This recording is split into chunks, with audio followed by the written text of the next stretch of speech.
Coming up, Republican nominees rally before the Cy-Hawk game. And later, an update on the fires here last week at the Iowa Advanced Technology Laboratory. A surprising star shows out in the Cy-Hawk game. A rainy day with a cool week ahead. All that and more coming up on this Monday morning edition of DITV News. Don't go anywhere. DITV News starts right now.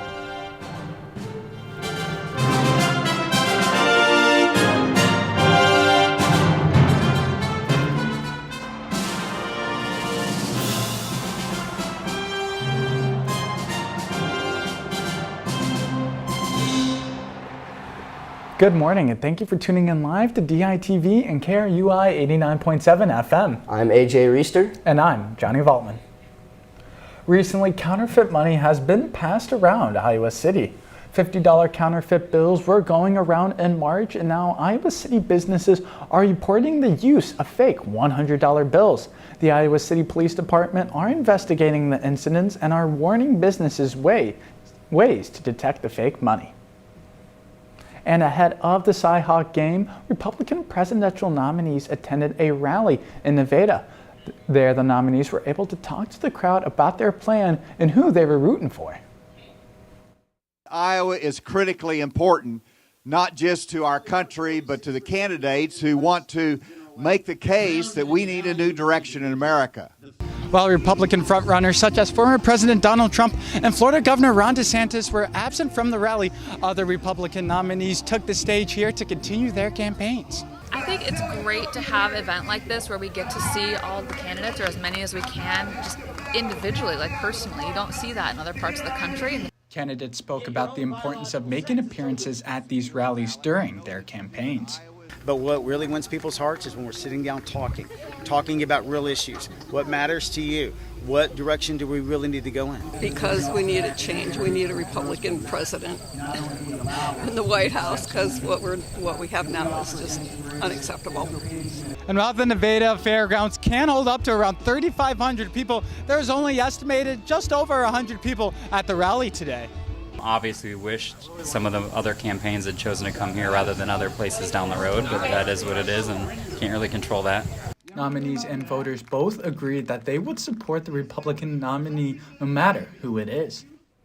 And AJ, while it was nice and sunny there on Saturday, today we're seeing some rain. Yeah, I mean, we need the rain. It's been a little bit since we've got some, but raining on a Monday when we've got to walk to classes, it's definitely going to be an interesting day. It just keeps tacking on a Monday, but David Consuelos is live outside now with the rest of the weather forecast. Thanks, guys. Well, like you said, it's not the prettiest day outside today, but I'm doing my best to stay dry out here. I'm currently live outside the journalism building where it is 61 degrees, and I'm being accompanied with a good amount of rain to start the school week. Today will clear up, but the clouds will stay out and keep us at a cool 70 degrees for the rest of the day. Tonight looks to drop down to be around 50 degrees, and tomorrow the sun will make its return as we will be in the mid-70s. Looking at the week ahead, the next few days will keep the same trend of staying cool, with Thursday and Friday looking to be in the mid-70s. And the cause of the fires at the Advanced Technology Laboratory have been determined. DITV News Director Ashley Wheels live outside there now with an update. Ashley?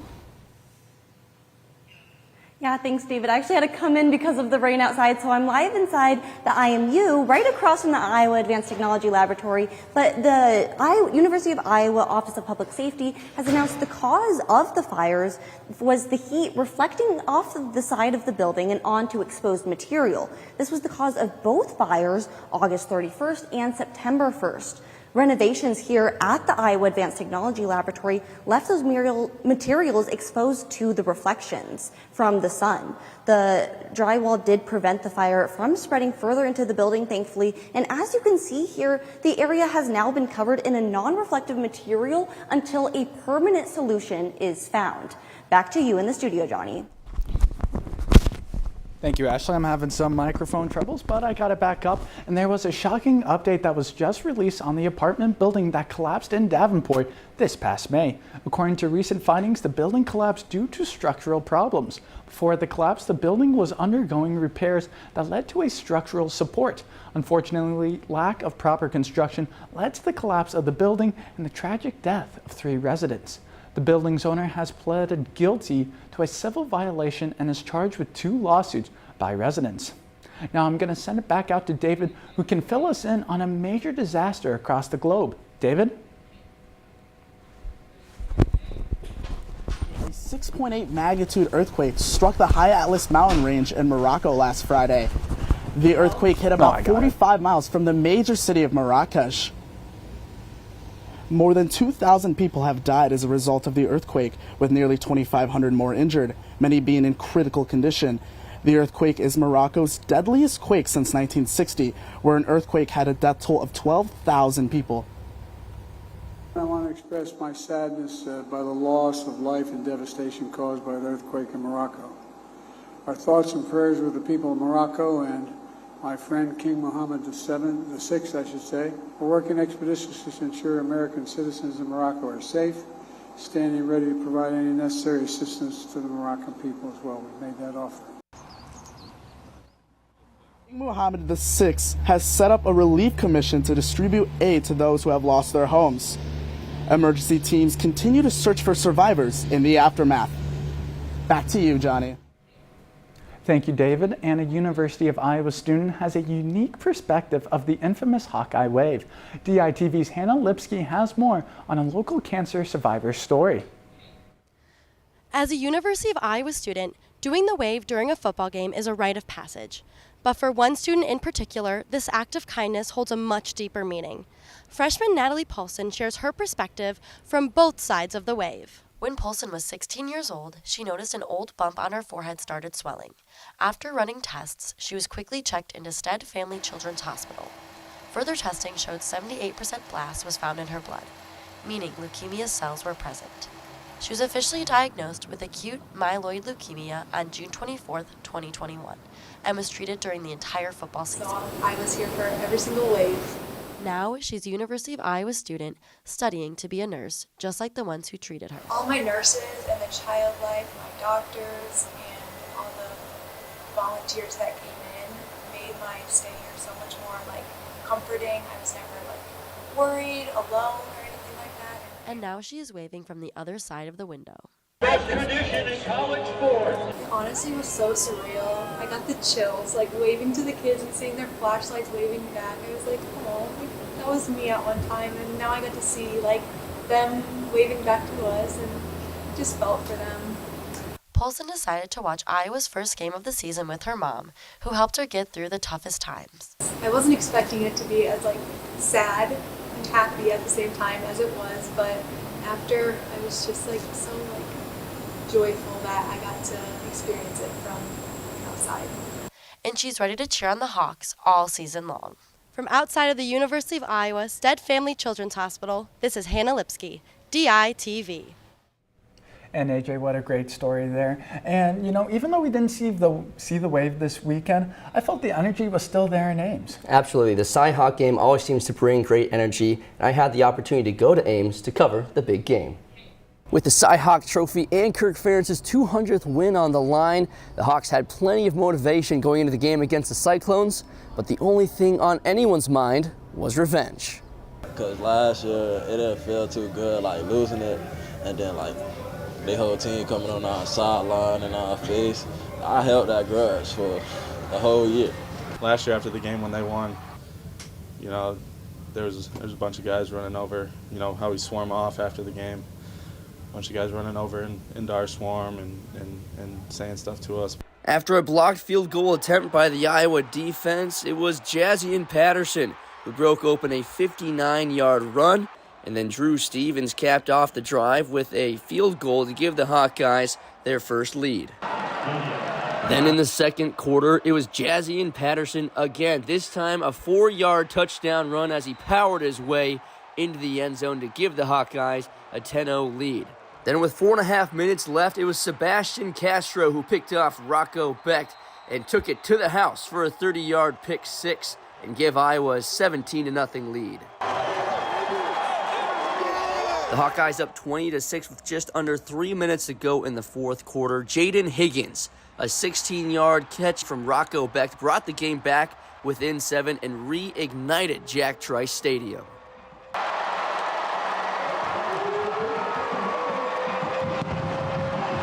With the game on the line with just a minute 23 to go, the Cyclones on their own 40, 4th and 1, but it was the Hawkeye defense who came in big time and got the tackle for a loss to give the Hawkeyes the 20-13 victory and bring home the Cy-Hawk Trophy and escape Jack Trice 2-0. And even with all the excitement from the win, the fact that it was Kirk Ferentz's 200th made it that much sweeter. For us to be on the field and be a part of this team with the 200th win, I mean, I'm just truly honored to be a part of this team. It's fun celebrating with him. He's getting a little emotional. So many guys that, new guys coming in, they love the energy too. So just great team win, great opportunity to be able to celebrate that with Coach.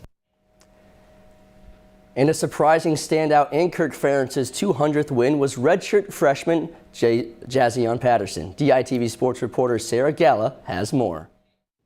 Usually in big-time games, the star players are the ones stepping up, but in the Iowa Hawkeye win over the Iowa State Cyclones, that wasn't the case. A third-string running back named Jazion Patterson made the biggest impact on the field and ended the game with 86 yards and 10 carries. It all started in the first quarter when he ripped off a 59-yard run.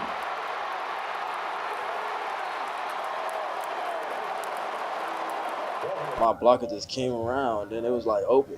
I seen one guy right here, but I just hit a little juke and I just hit the sideline.